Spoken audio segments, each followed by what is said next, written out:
안녕하세요. 곧 민족의 대명절, 추석이 다가오는데요. 오늘은 명절을 앞두고 자식들 맞을 준비에 한창인 70살 아버지, 박만수 씨의 이야기를 들려드릴까 합니다.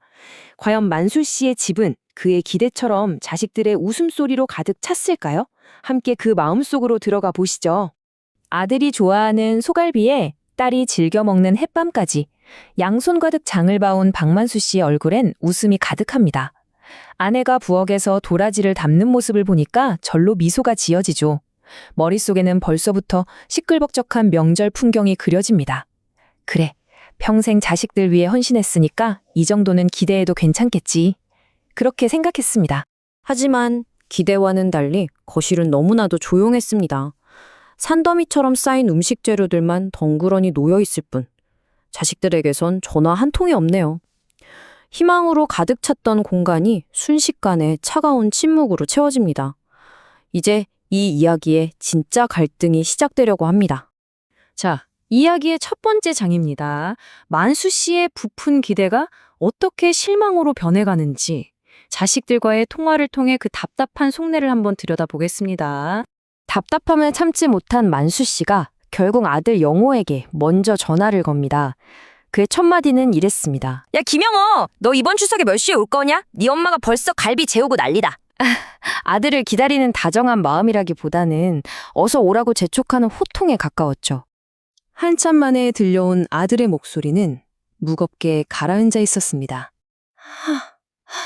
아버지, 죄송해요. 이번에 갑자기 해외 출장권이 잡혀서요.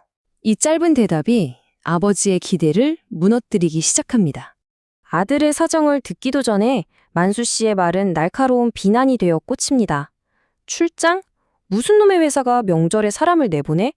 너 혹시 처가랑 여행 가려는 거 아냐?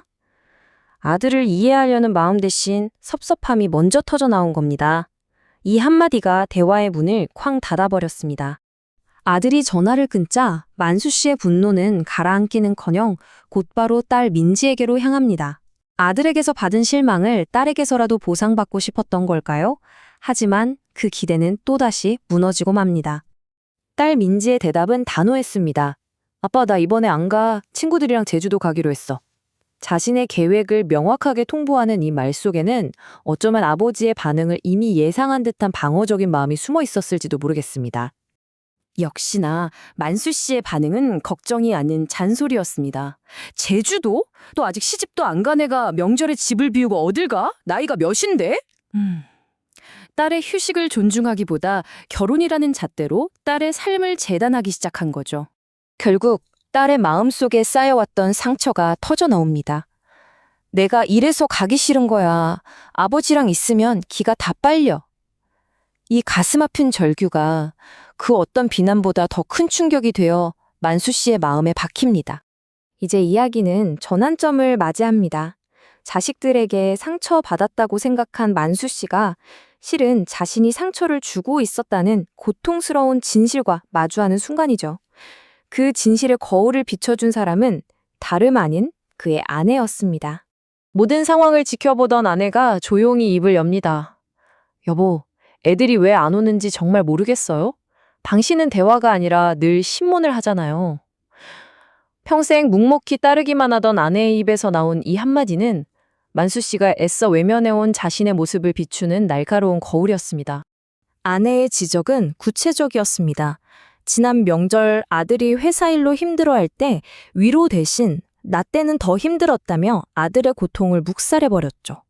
만수 씨는 늘 돌처럼 단단한 정답을 주려고 했지만 사실 자식들에게 필요했던 건 정답이 아니라 따뜻한 공감 한마디였던 겁니다. 아내의 일침에 만수 씨는 깊은 충격에 빠집니다. 평생 가족을 위해 헌신했다는 자부심으로 쌓아올린 세계가 송두리째 흔들리기 시작합니다. 이제 한 늙은 사자의 고통스러운 자기 성찰이 시작됩니다. 밥맛도 잃고 정처 없이 동네를 헤매던 만수 씨. 그때 전봇대에 붙은 홍보지 하나가 눈에 들어옵니다. 자식들이 오고 싶어하는 집, 부모의 말투부터 바꿔라. 마치 자신에게 하는 말 같아서 그는 홀린 듯 강연장으로 발걸음을 옮깁니다. 강연의 내용은 충격적이었습니다. 강사는 자식들이 오기 싫어하는 부모의 특징 3가지를 짚어주었는데요. 첫째, 끊임없이 남과 비교하기. 둘째, 나 때는 말이야로 시작하는 훈계하기. 그리고 셋째, 관심을 가장한 취조하기. 이 모든 것이 바로 자신의 모습이라는 것을 깨닫자 만수 씨의 심장이 세차게 뛰기 시작했습니다. 강연이 끝나고 화장실 거울 앞에 섰습니다.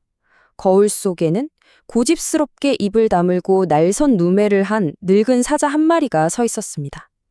가족을 지키는 용맹한 가장이라 믿었는데 실은 가족에게 가장 무서운 존재가 바로 자기 자신이었던 거죠. 그는 절망적인 깨달음과 함께 중얼거렸습니다. 나는 사랑이라는 이름으로 자식들의 영혼을 갉아먹고 있었구나. 드디어 추석 당일 아침입니다. 고요한 식탁 앞에서 만수 씨는 자신의 인생에서 가장 어렵고도 중요한 결심을 합니다. 평생 지켜온 아버지의 권위를 내려놓고 굳게 닫힌 자식들의 마음의 문을 열 열쇠를 찾아 나서기로 한 것이죠. 스마트폰을 든 그의 손가락이 떨립니다. 자존심 강한 그에게 사과의 말을 전하는 것은 어쩌면 인생에서 가장 어려운 숙제였을 겁니다. 쓰고 지우고 또 쓰고 지우기를 반복하며 아버지의 권위가 아닌 한 인간으로서의 진심을 담아내려 애씁니다. 마침내 그가 아들에게 문자를 보냅니다. 화부터 내서 미안하다. 채찍질만 해서 미안해. 넌 늘 자랑스러운 내 아들이다. 사랑한다. 평생 입 밖에 내본 적 없는 그 말을 보내는 순간 그의 마음을 가두던 단단한 성벽 하나가 무너져 내립니다. 딸에게도 짧지만 진심을 담은 문자를 보냅니다. 민지야, 맛있는 거 많이 먹고 푹 쉬다 오렴. 잔소리 없는 아빠가 되도록 노력해보마. 그의 변화에 대한 의지가 담긴 진솔한 다짐이었습니다. 잠시 후 기적 같은 답장이 도착합니다. 아버지, 문자 보고 눈물이 났어요. 사실 출장 아니에요. 죄송해요. 내일 갈게요. 아버지의 진심 어린 사과 한마디가 굳겨 닫혔던 아들의 마음을 단번에 열어 젖힌 겁니다. 필요한 건 대란한 것이 아니었습니다.